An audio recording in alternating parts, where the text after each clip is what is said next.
In my time on YouTube, I have repaired many Bang & Olufsen products, but I have yet to repair a pair of these Bang & Olufsen Beosound 8000s.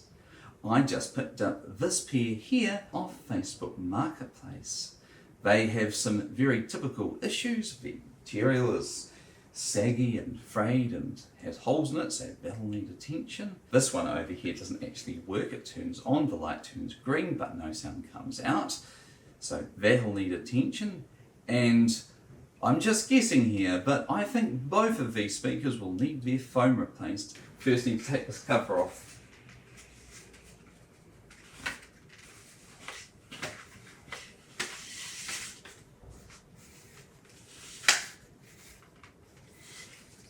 So you just undo the screw here, take the washer off, and this should slide out.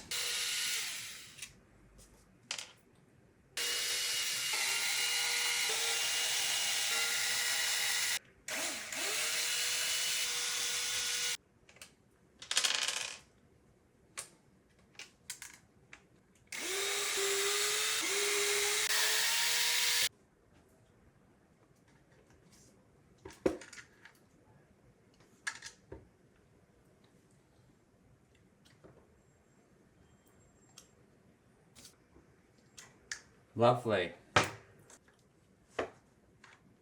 Well, as you can see inside here, it's all got this horrible foam, so all that's going to need to be removed.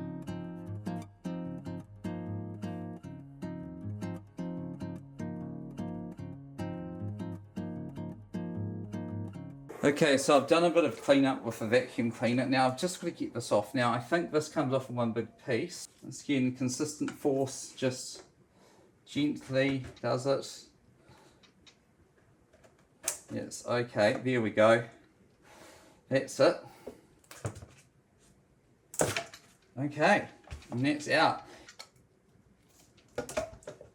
There we are, inside the speaker.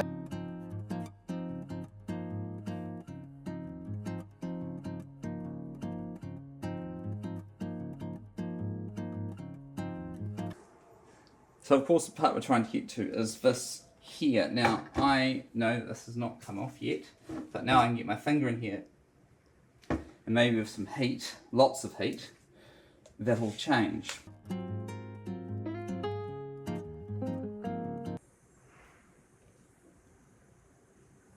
Okay, so after a lot of force, it is loose and wants to come out. Just need to unplug this. Alright, we've got the power supply board out. And look, we have some more mess to clean up.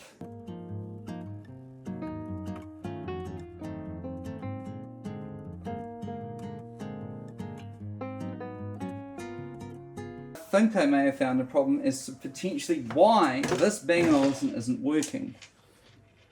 So basically you saw all that foam. What happens is that foam is here, and then over time, because of humidity, the foam absorbs moisture and turns to goo, and it starts to sort of settle there and press against the board. And I'm looking at these tracks here, and I'll show you in just a second. They are looking a little bit worse for wear. That is looking like a particularly likely culprit because tracks are stuffed. So I guess the first thing to do is to see if there's connection. You're seeing here is you've got this track here, that's on the outside. There should be connection between there and there, there isn't. And then the other one, there's no connection. So there's actually a full line here, but it's right here, right at the bottom of the product, where the track is completely missing. So the fact that this is not a solid connection is a pretty big clue as to why this may not be working. Right, so these wires here have now replaced the original tracks, and when we take our multimeter and we check for continuity, we get continuity across both points. So hopefully that's fixed that issue.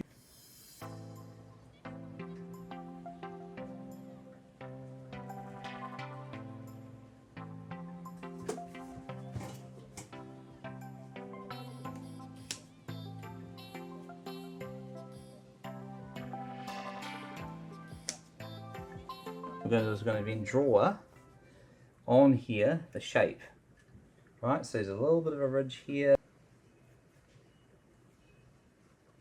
Just need to go around, basically just start cutting out a hole.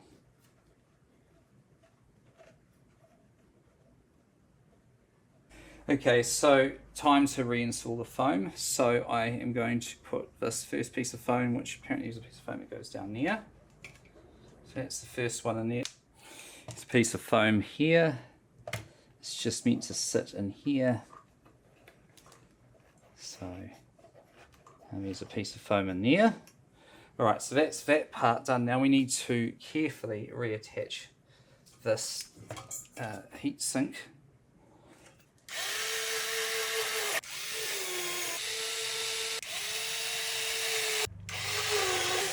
So I've just put this piece of foam in here, and now I need to put in the other foam.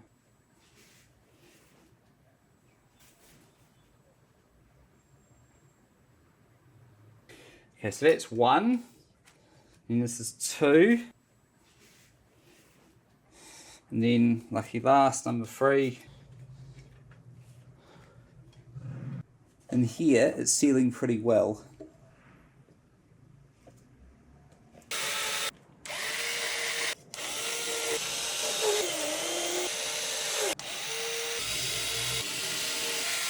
Now, as I'm putting it back together, I was thinking, my goodness, do all the speakers work? Now, apparently the tweeters go in these. So I got the tweeter, I got a multimeter, and I measured the resistance, and there isn't any. And that means that this is dead. So, to fix that problem, I am going to put a replacement in there.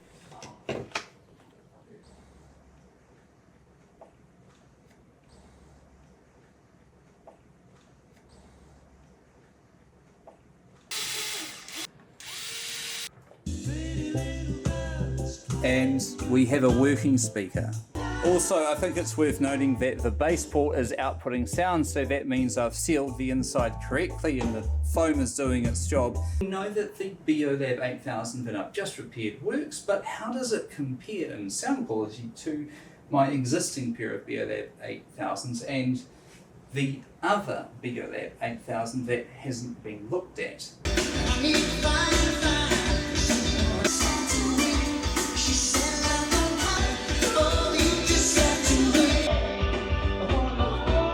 So I'm pleased to report that the speaker that I've just finished servicing sounds near identical to my existing pair of Beolab 8000s. I think that this has a little bit more bass and a bit more punch, but overall they sound very, very similar. So I think that's a really good result. This, on the other hand, is quite a different story. It sounds awful.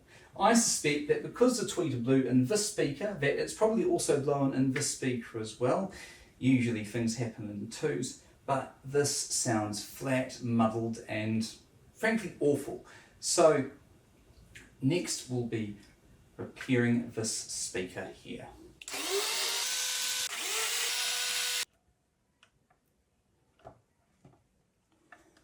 It's interesting to note that in this speaker there is also foam here, but I will continue with what I did with the last speaker so that they match each other sonically, because if I put more foam in this speaker, there's a chance that this speaker might then sound different from the one I've already repaired.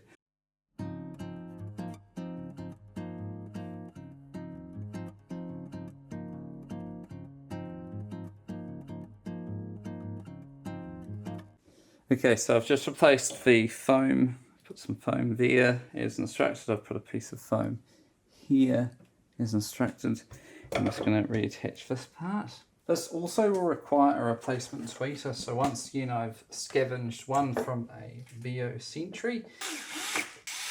The final step is to place this in here, and you've got to attach this to here. It's one final piece of foam down here.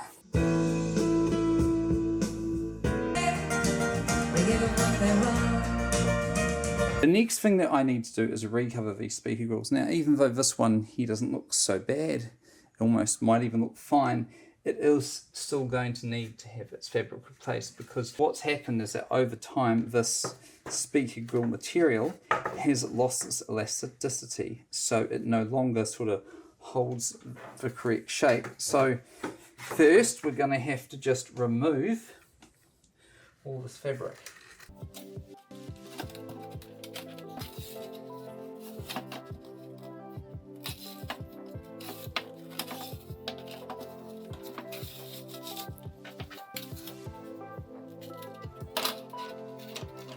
Now the next stage, once you've removed the fabric, give them a quick clean, and then you need to start applying tape.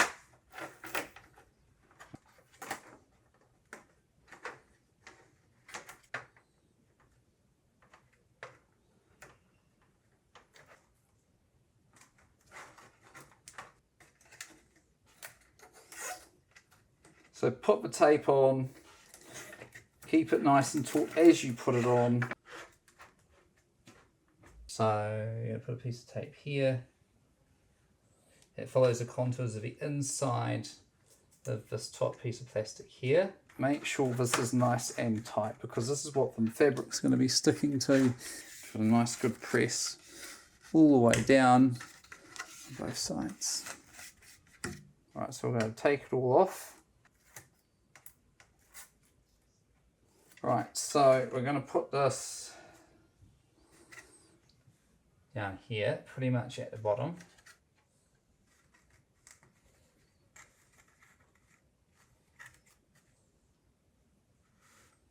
You need to make sure all the tension is nice and tight. Start getting down here.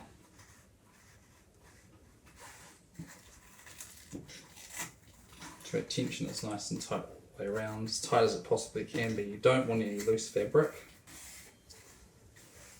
Keep pulling it. So other than the top bit, which we can address in just a moment, it's looking pretty good for this part here. So here we're going to add some more adhesive just to give it a little bit more grip on the base. Nice strip inside.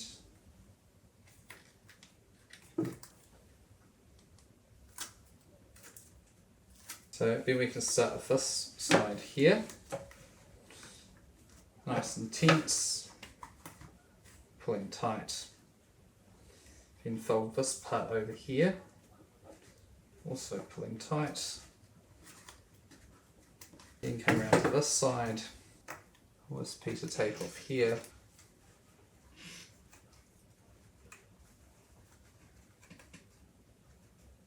So we're getting to the top part now, it's where it gets more tricky. You have to keep tension on everything. Getting this part nice and tight and perfect is difficult. Because you basically have to pull it in like that. Then you've got to remove this piece.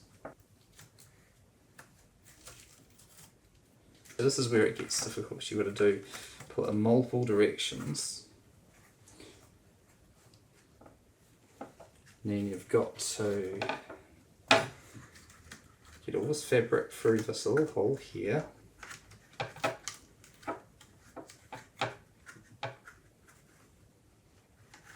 And start pulling it down across here. Go back to this corner and you need to get this part under here. Okay, so I think I'm done recovering them.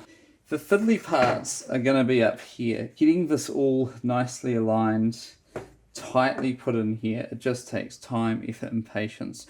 One thing that I think is worth mentioning is that if you put a strip of tape on this edge here, it helps an awful lot with the overall sticking. Just relying on a piece of tape at the back here means that the tape can sometimes sort of fold back and come back and get loose and you're forever tightening it up.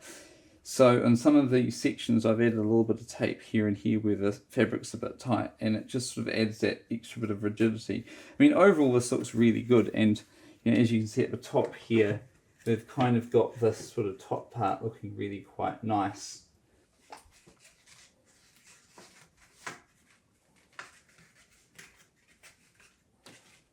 amps that need to kind of go over each other, especially for woofer drivers. Just go slowly, and then one last push, here you're at that.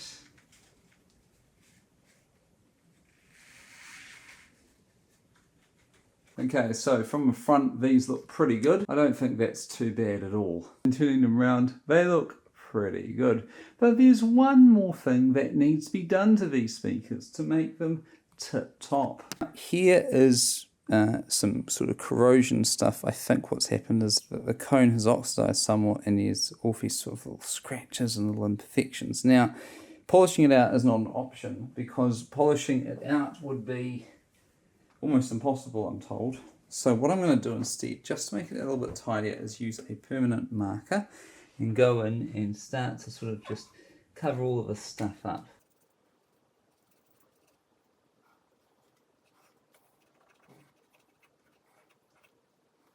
So after all that work, the Beolab 8000s are finished.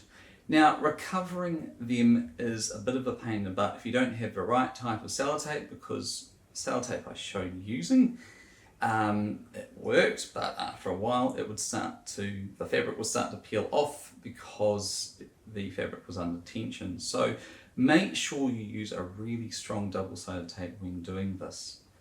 Now, these are the Mark II versions for Beolab 8000s that I've restored today. They have the adaptive bass linearization, which means that they have better bass control. But what do they sound like set up properly?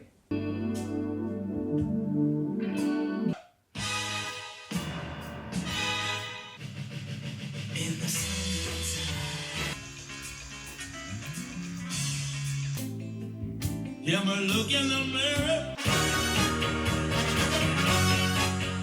Well, they sound excellent, and thank you so much for watching this video.